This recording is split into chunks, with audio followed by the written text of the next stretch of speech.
I managed to do that? I've set up the recording. The Sikhs are the ones that go around, what's the word? Setting people up for quarantine. Thank you. Okay. Okay, we're officially recording now. So this will be a very short video, but just very quickly, so excuse me one moment while I do this. This is supposed to help those that weren't here or those that need it looking at again. So we'll start. Oh no, my camera's broken. Oh dear, every time. There we go, that should do it. Bang.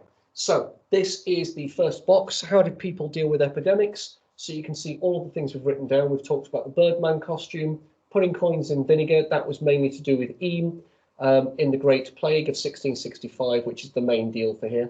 They didn't touch each other, proves they have a rudimentary understanding of what I called contagion. Also, we've talked about abracadabra charms, killing cats and dogs in London, which didn't do anything and proved it was spread by fleas, but they didn't know that. Proves it to us. Eam was locked down, a term that we didn't really have until this year, or possibly last year. So you can use that in an exam. Leadership of the vicar, not local government.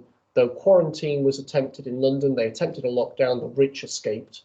And the local government employed seekers to label doors and quarantine houses, which proves that they also believed it was caused by God, because the God have mercy.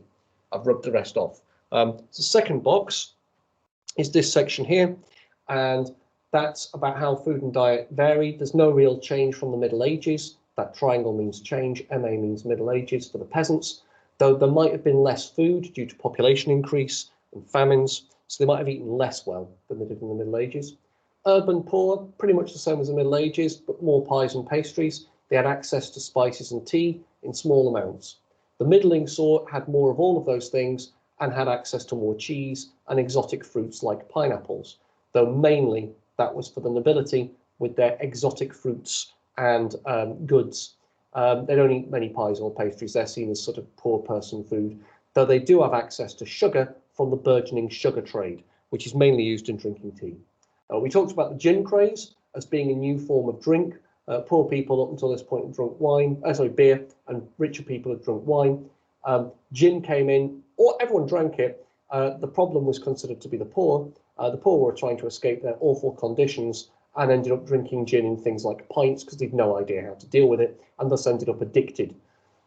Down here, we're talking about conditions varying. Make sure I've got that clear, with horrendous handwriting, and I apologise. There are 4 or possibly 5 groups: the peasants, the urban poor, the middling sort, and the nobles. Peasants are still living in medieval style housing. Urban poor now live in small houses with 1 or 2 rooms, or they rent rooms in 2 or 3 story houses with chimneys that tend to be owned mostly by the middling sort. The chimneys are the big deal here. They're brick built, they don't burn down, it allows you to stack floors on top of one another.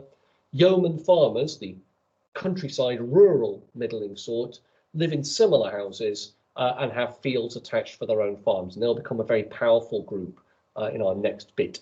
The nobles and the rich are taking their castles and turning them into manor houses by adding furniture and beds. And the furniture tends to be things like cupboards and sideboards, and they're made out of wood and they're passed down to various people.